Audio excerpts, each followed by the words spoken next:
Charlotte Cobel, une fois qu'on a constaté, on est obligé de condamner, mais après cela, quelle est votre réaction ? La réaction, c'est que la violence qui habite notre société n'a aucune limite, y compris de agresser un petit dans une enceinte de sport, donc le monde du sport qui est le monde de la fête, il n'y a pas de limite, et y compris un jeune enfant qui a été invité un peu de manière spécifique et qui était donc, si j'ai bien compris, dans une loge dédiée à ces invitations spécifiques. Il est atteint d'un cancer du cerveau et il voulait réaliser un rêve en allant dans cette loge assister à ce match-là. Donc c'est un enfant déjà, en plus avec une spécificité qui apparemment était visible, ça n'arrête pas la haine et la stupidité des gens. Je sais que ma collègue Amélie Oudéa-Castéra est très engagée pour lutter contre les violences dans le sport. Évidemment, les premiers à protéger, ce sont les enfants qui sont dans ces manifestations et qui rêvent avec le sport. Donc le rêve, là, a été brisé. Il faut avoir des sanctions, c'est pas moi qui l'ai dit, le président l'a redit, à la hauteur de ce rêve. Ça signifie qu'aujourd'hui, quand on va voir un match de football en famille, dans un stade, on n'est même plus en sécurité dans un stade de foot ? Voilà, ça signifie deux choses, ça, le monde du sport est un monde violent, et les enfants dans ces mondes-là font l'objet de violences. Et vous savez que c'est mon combat de lutter contre les violences faites aux enfants de manière générale. Louis de Ragnel. Et est-ce que vous diriez que c'est le reflet d'une société qui est beaucoup plus violente, ou est-ce que aussi il y a plus de signalements, les médias s'y intéressent davantage, sans doute qu'il y a quelques années.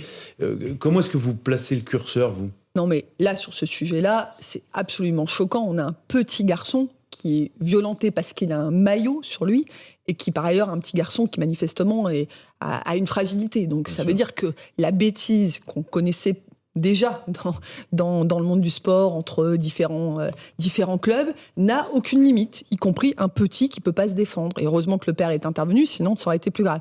Donc, c'est l'ensauvagement de la société pour vous ?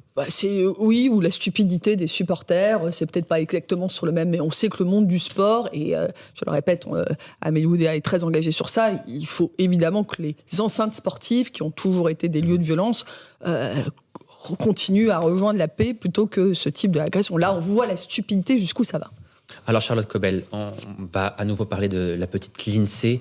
On en parle beaucoup, hélas. Lindsay, c'est cette petite fille de 13 ans qui s'est suicidée car elle était victime de harcèlement. Ses parents étaient reçus il y a un peu moins d'une heure par Pape Ndiaye, le ministre de l'Éducation nationale, qui a tardé à les recevoir, qui a tardé à s'emparer de cette affaire. Et à la sortie de leur entretien avec le ministre, les parents de Lindsay ont eu des mots extrêmement sévères contre Pape Ndiaye, en disant en fait, il se moque de nous, il n'a aucune affection, il n'a aucune empathie pour nous, il n'a montré aucune émotion.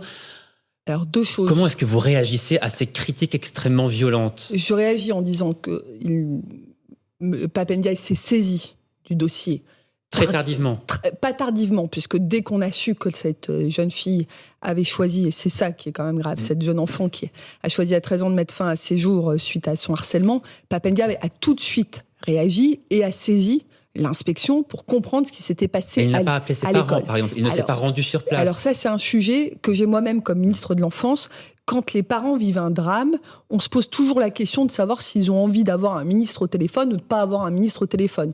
Voilà. Alors Pape, compte tenu de leur demande, Pape Ndiaye les a reçus, mais c'est pas facile quand même d'avoir la bonne tonalité face à une douleur si intense et une colère si intense. En tout cas, moi, ce que je peux vous dire, c'est que s'agissant du harcèlement scolaire, Pape Ndiaye est engagé depuis très longtemps sur le sujet, et sur la question de la petite Lindsay, la première réaction qu'il a eue, c'est quand même de demander une inspection pour pouvoir comprendre ce qui s'est passé et pouvoir agir. Il a par ailleurs envoyé tout de suite des instructions à l'ensemble des proviseurs pour resserrer la question de la prise en charge du harcèlement. Donc, il est très engagé. Après, chacun exprime ou cache ses émotions.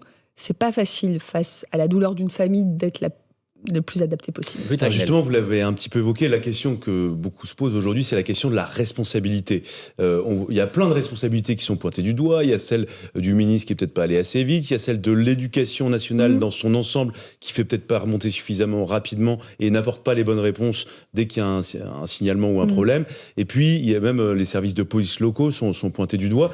Et la question aussi qu'on se pose derrière tout ça, au-delà de la responsabilité du système, c'est où placer le curseur dans la responsabilité entre l'éducation nationale et les parents. Parce que pendant des années, en fait, il y a beaucoup de parents aussi qui se sont un peu lavé les mains en confiant leurs enfants à l'éducation nationale. Est-ce que vous dites qu'il faut que les parents réinvestissent leur mission de parents et doivent éduquer leurs enfants et pas tout confier à l'éducation nationale ? Pour moi, effectivement, il y a plusieurs responsabilités. D'abord, ne minimisons pas la responsabilité des principaux auteurs du harcèlement, qui vont d'ailleurs être jugés devant un tribunal pour enfants ou devant un tribunal correctionnel, puisqu'on a aussi des majeurs qui sont impliqués. C'est d'abord ça, c'est eux qui sont violents et qui agressent. Évidemment, la responsabilité de l'État dans chacune de ces sphères, et c'est pour ça qu'il y a une inspection qui a été demandée au niveau de l'Éducation nationale, et que les deux ministres de la Justice et de l'Intérieur ont aussi interrogé pour savoir ce qui s'était passé, la coordination. Et incontestablement, on a des problématiques de coordination. Et à ma place de ministre près de la Première ministre, la question de l'amélioration de ces coordinations est une de mes priorités. Et on voit bien qu'on a encore une grande marge de progrès à faire. Après, vous avez raison, on a encore d'autres types de responsabilités.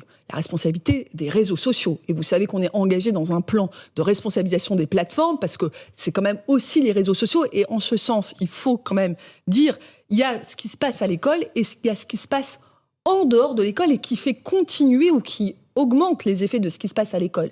Le numérique, dans cette affaire, a au moins autant d'impact que ce qui se passe dans la cour de récréation. Bien et sûr. Continue après l'école, le week-end, etc.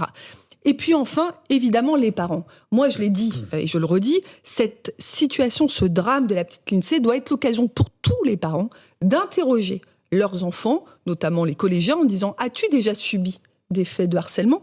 Et as-tu toi-même été harceleur ?» Parce que les enfants ne sont pas nécessairement tous, on a toujours une petite cruauté quand on a un enfant, mais cette façon de nourrir ces violences, elle ne vient pas de n'importe où, et il faut que les parents s'intéressent à ce que font leurs enfants sur les réseaux. Charlotte Cobel, il y a à peu près 1 million d'élèves qui seraient harcelés dans notre pays. C'est un élève sur 12, Tout à fait. compte y compris les étudiants, etc.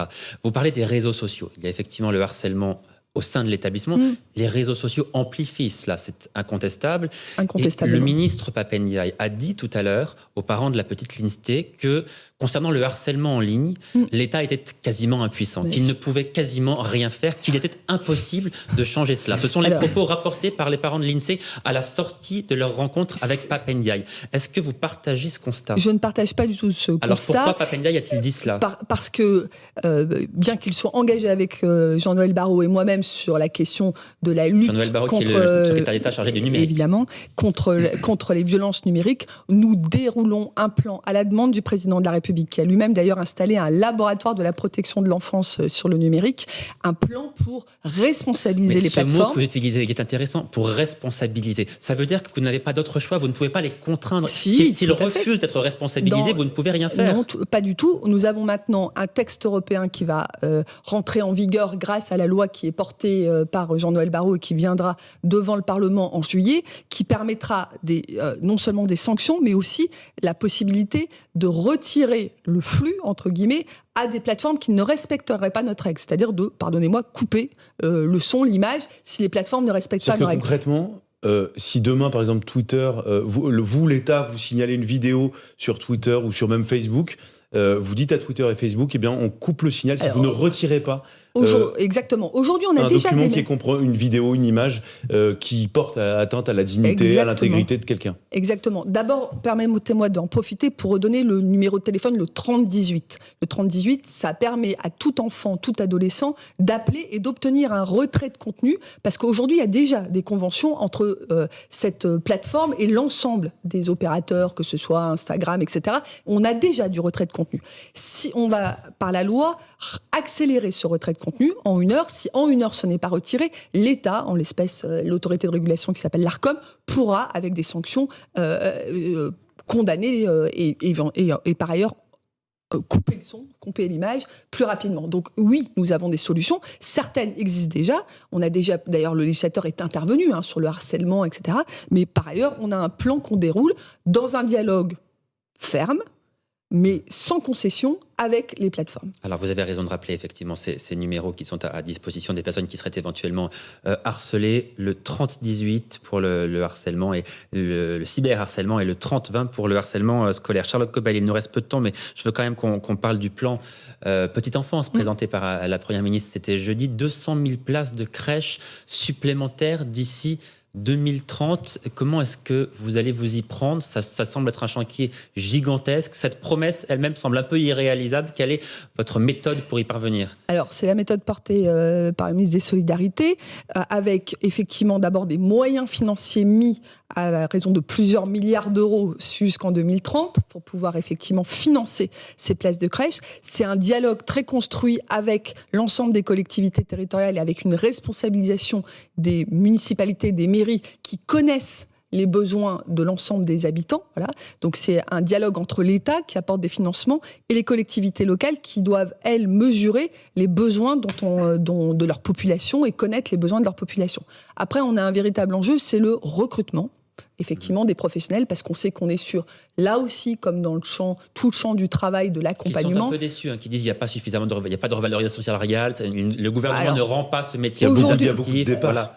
Pardonnez-moi, il y a déjà beaucoup de départs parce qu'il y avait un sujet de financement.